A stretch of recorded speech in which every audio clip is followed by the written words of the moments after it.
ఊరంతా కాల్ చేస్తాను, చెక్ చేసుకోండి. ఊరంతా కాల్సి వెళ్తే రూపాయికి రాదా నీకు? ఏంటి రూపాయికి రాదు అంటున్నా అట్లా చేస్తే. సరే చూద్దామా. ఏం పేరు మేడం ఈ పేరు? నువ్వు ఫోన్ పెట్టే మీకు ఇప్పుడు దాకా చాలా రెస్పెక్ట్ ఇచ్చాను నేను. పెట్టే మేడం. ఊరు తీయండి. ఊరు కాదు వీరు.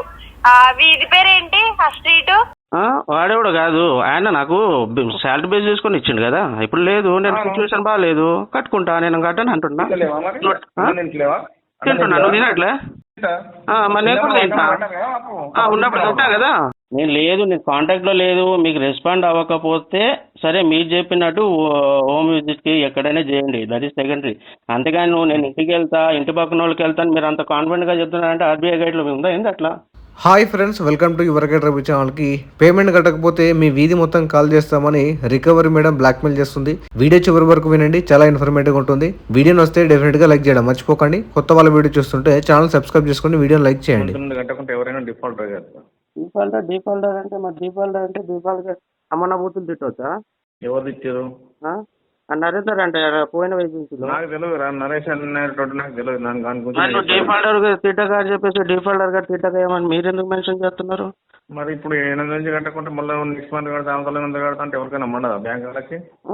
మరి దేని నా దగ్గర అప్పుడు ఉన్నప్పుడు సిచ్యువేషన్ ఉన్నప్పుడు ఇచ్చారు. 2-3 సంవత్సరాలు యూజ్ చేసా. ఇప్పుడు సిచ్యువేషన్ బాగాలేదు, నేను కట్టనా? కట్టాలి. మరి కట్టకుంటే మొత్తం కట్టకుంటే మినిమం అయినా కట్టాలి. మొత్తం ఆపేసి 8 నుంచి కడితే కట్టకుంటే ఆపేస్తే ఇప్పుడు బ్యాంక్ కి ట్రాన్సాక్షన్ ఎట్లా జరుగుతాయి?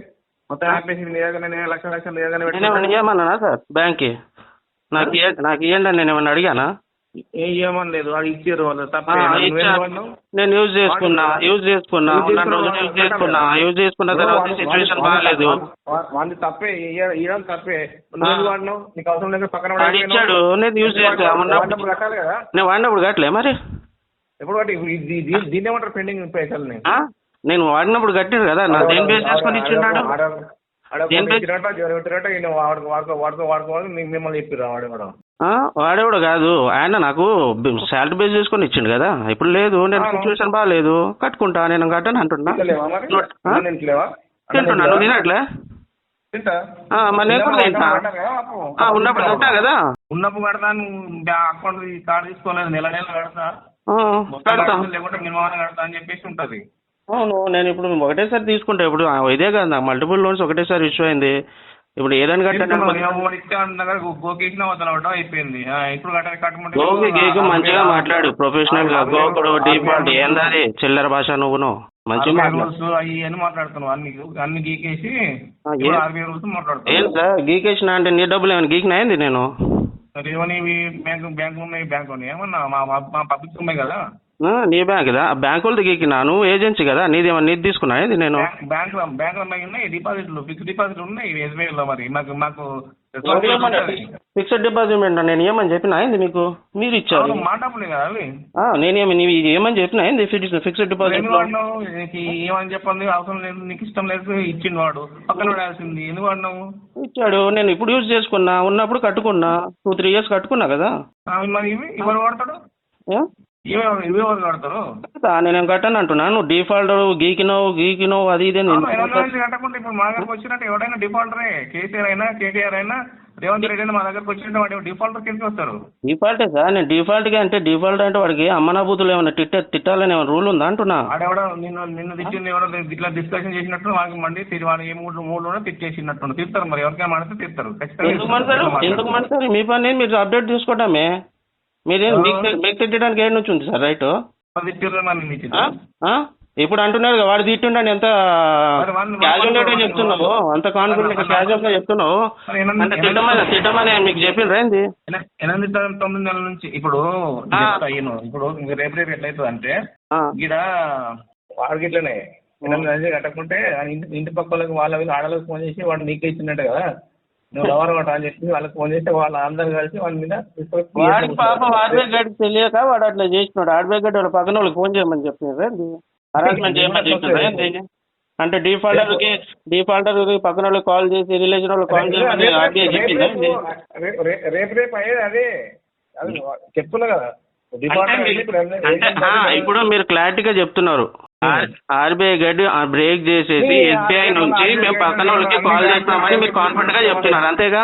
ఆర్బీఐ గైడ్ లైన్స్ కరెక్ట్ గా నువ్వు పాటిస్తే ఆర్బీఐ గైడ్ లైన్స్ ముచ్చట ఆ ముచ్చట నువ్వు చేసే రైట్స్ లేవు. ఎందుకు లేదు సార్?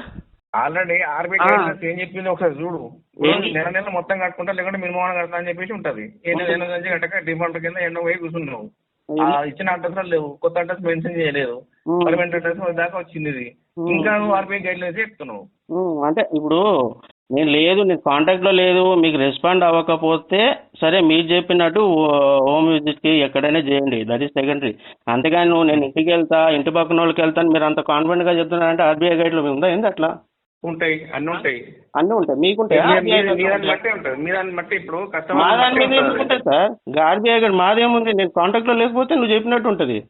కాంటాక్ట్ లేకుండా ఏడాది మాట్లాడతా, ఫోన్ లో మాట్లాడుతా అంటే పేమెంట్ కట్టకుంటే అంటే నువ్వు ఫోన్ లో మాట్లాడుతూ ఉంటే పేమెంట్ కట్టకుండా పోతా ఉంటే ఈయనతో అవలేగాడు చేసిన మీ జాబ్ మీరు చేస్తున్నారు. ఫోన్ కాంటాక్ట్ ఉన్నంత మాత్రం పేమెంట్ కట్టకుంటే ఎట్లా మన కాంటాక్ట్ లేకపోతే ఫోన్ లో మాట్లాడతా, ఫోన్ చేసినప్పుడు ఫోన్ లేదు మాట్లాడుతుంట ఏం లాభం? వాడు డబ్బులు ఉన్నప్పుడు చేస్తాడు, చేయనా నేనైతే ఎగ్గొడతాను చెప్పట్లేదు కదా. డబ్బులు ఉన్నప్పుడు చేస్తాను, కార్డు తీసుకున్నప్పుడు డబ్బులు ఉంటున్నప్పుడే కడతాను, వాడుతున్నా అని చెప్పి తీసుకుంటానని చెప్పలేదు ఎవరికి. ఇప్పుడు ఆర్బీఐ గైడ్ లో కూడా చూడండి ఈయన కేసు మాట్లాడుతుంది, గ్రామ పంచాయతీ పిలిపిస్తాను ఎవరు. ఈ అమ్మాయి పెండింగ్ ఉంది కదా సార్. దేందండి? మూవీవిక్ అండి. మూవీవిక్ లోన్ తీసుకోలేదేంటి సార్? మూవీవిక్ ఏంది మేడం? లోన్ తీసుకోలేని మాట్లాడుతున్నారు. లోన్ తీసుకున్నా కానీ నేను మూవీవిక్ లో తీసుకోలేదు కదా. మరి దేంట్లో తీసుకున్నారు? మూవీవిక్ లో తీసుకున్నా. ఈ అమ్మాయి పే చేయండి అయితే. మీది ఏ కంపెనీ మీది చెప్పండి కదా, కంపెనీ పేరు. మూవీవిక్ అండి. మూవీ పేరే చెప్పలేకపోతున్నారు, ఇంక పని ఏం చేస్తారు మేడం? ఎద్దుగానిలే ఎద్దుగాని ముందర ఈ అమ్మాయి కట్టడం నేర్చుకో. నేను నీ పని ఎందుకు చేస్తాను మేడం? నా పని చేస్తా కదా. ఎవరి పని ఎవరు చేస్తారు? మీ పని మీరే చేసుకొని నేను చేస్తాను. ఏంటి మీ పని? ఎవరు ఎంట్రీ ఇచ్చారు? పేరు తెలుసుకోవచ్చా? ఎవరు ఎంట్రీ ఇస్తే ఏంటో ఎవరైనా. మీరెవరు అండి? పేరు మీ పేరు? నా పేరు సమంత సార్. సమంత? అరే బాబా, శామ్ అంతేనా? అంతే సార్. చెప్పండి శామ్ గారు, ఎలా సహాయపడగలండి మీకు? పేమెంట్ సార్ మూవీవిక్ నుండి కాల్ చేస్తున్నా. పేమెంట్ టైం పడుతుంది మేడం, కొద్దిగా గట్టిగా మాట్లాడండి, వినపడట్లేదు మీ సౌండ్. నేర్పిస్తారా మూవీవిక్ అని ఎలా అనాలో నేర్పిస్తారా? చార్జ్ అవుతుంది, అమౌంట్ ఖర్చు అవుతుంది మేడం దానికి. ఎప్పుడు కట్ అవుద్ది? ఖర్చు అవుతుంది. ఖర్చు అవుద్దా? ఎంత అవుద్ది చెప్పండి. ఒక 5,000 అవుతుంది. మరి మూవీవిక్ ఎలా అనాలో మీకు తెలుసు కదా. మూవీవిక్ అనాలా మూవీవిక్ అనాలా? సరే, మరి మూవీవిక్ లో లోన్ తీసుకున్నారు కదా, మరి లోన్ తీసుకున్నప్పుడు టైం పే చేసుకోవడానికి తెలీదా? మూవీవిక్ పేరేంటో కరెక్ట్ గా చెప్పేస్తున్నారు. మూవీవిక్ కాదు మూవీవిక్ అనాలి అని చెప్తున్నారు కదా. మరి మనం ఒక కంపెనీ మిమ్మల్ని నమ్మి 80,000 లోన్ ఇచ్చిందంటే ఆ కంపెనీ న్యాయం చేయరా మీరు? న్యాయం అన్నీ చేస్తాను మేడం, నేను చేసే పనులు చేస్తా. కానీ ఇంత సోదెందుకు చెప్తారు? డైరెక్ట్ పేమెంట్ అడగొచ్చు కదా. కంపెనీ పేరు ఇంకో పేరు పెట్టారు అనుకొని చెప్పేసి నేను అడిగాను. అంటే మీరు కొన్ని కంపెనీలు ఏర్పడతాయి కదా, కొత్త కంపెనీ పెట్టారా లేదంటే పాత కంపెనీ అని ఫ్రాడ్ అవుతుంది ఈ మధ్య అట్లా ఆన్లైన్ లో అట్లా. మళ్ళీ చెప్పండి, అర్థం కాదు. ఫ్రాడ్ అవుతుంది కదా. సో కొంతమంది వేరే కంపెనీలకి కొత్త యాప్లు వస్తున్నాయి కదా, అట్లా ఫ్రాడ్ కాలేమనుకున్నా.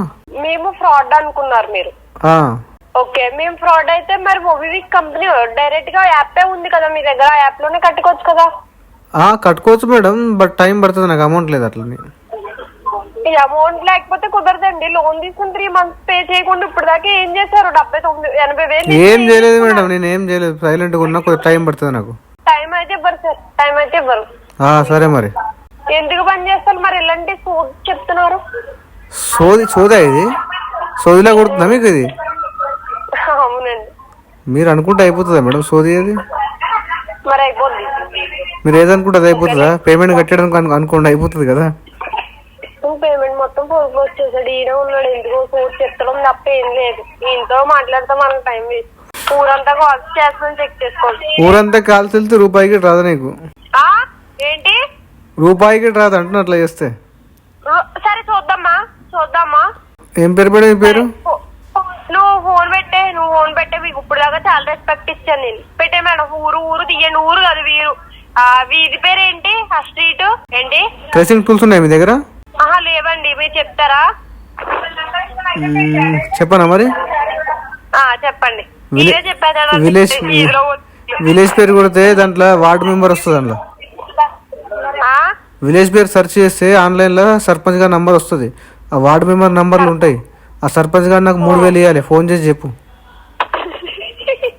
ఓకేనా? ఆ మూడో వార్డు మెంబర్ 2000 ఇవ్వాలి, 5000 కలెక్ట్ చేసుకోండి, 1000 రూపాయలు కమిషన్ మీరు ఉంచుకోండి, 4000 నాకు పంపండి. ఓకేనా? ప్రెసిడెంట్ గారు ఇల్లు వస్తుందండి, ఆడి 3000 రూపాయలు ప్రెసిడెంట్ ఆయన కొట్టగా సరుకు అనుకుంటారనుకో ఇంటికి తెలుస్తుంది కదా. మీరు ఎంత కొట్టినా మళ్ళీ పేమెంట్ ఆర్టీపీ అయిపోతుంది, మీ ఇష్టం. మరి లాస్ట్కి వస్తే ఏజెన్సీ వేరు, మేము చేసే ఆర్టీపీ అవుతుంది పేమెంట్. తెలుసు ఆర్టీపీ అంటే? ఆర్టీపీ అంటే తెలియదు సార్. ఆర్బీఐ అంటే ఏంటో తెలుసా మీకు? ఆర్బీఐ అంటే నాకు తెలియదు మేడం, మీకు తెలియాలి. ఏమన్నా ఆర్బీఐ అంటే? సార్ ఇప్పుడు చెప్తున్నాను, రాసుకుని పెట్టుకోండి ఆర్బీఐ వేసుకోవడానికి రెడీగా. ఓకేనా? సైబర్ క్రైమ్ లో వేసుకోండి. అంతేనా? భయపడరా మీరు? భయపడి ఎందుకు భయపడాలి? మీరు భయపడ్డారా? మీకు అసలు కొంచెమైనా ఏమన్నా అనిపించారు ముందు? అనిపిస్తుంది. మీరు అంటున్నారు కదా అది ఆర్టీపీ అవుతుంది, ఊరంతా కాల్స్ చేసాను, అలా చెప్పుకోవడానికి సిగ్గుగా ఉండాలండి మీకు. 80,000 తీసుకుని తినేసి 3 నెలల నుంచి ఒక ఈఎంఐ కట్టుకోకుండా సిగ్గు లేకుండా మాట్లాడుతున్నారు. మళ్ళీ మీకు ఎంత సిగ్గుందా? మీకుందా మేడం సిగ్గు?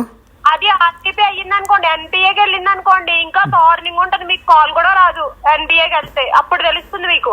అవునా? ఏం చేస్తారు మేడం మీరు? కట్ చేసే.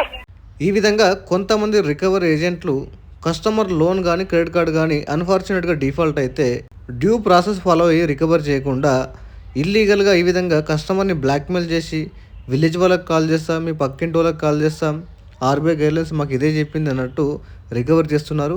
సో ఇలాంటి వారిపై మీరు ఆర్బీఐ కంప్లైంట్ రైజ్ చేయొచ్చు, లింక్డ్ఇన్లో కూడా కంప్లైంట్ రైజ్ చేయొచ్చు, ట్విట్టర్లో కూడా మీరు కంప్లైంట్ రైజ్ చేయొచ్చు. సో కంప్లైంట్ రైజ్ చేస్తే అరేంజ్మెంట్ తగ్గే ఛాన్స్ ఉంది. మనీ ఉంటే పే చేయండి. సో పే చేయడానికి ట్రై చేయండి, కావాల్సి మొత్తం లోన్ డిఫాల్ట్ చేయకండి. వీడియో నచ్చితే లైక్ చేయండి ఫ్రెండ్స్. మరిన్ని ఇలాంటి వీడియోస్ కోసం నా యొక్క ఛానల్ సబ్స్క్రైబ్ చేసుకోండి. Thank you.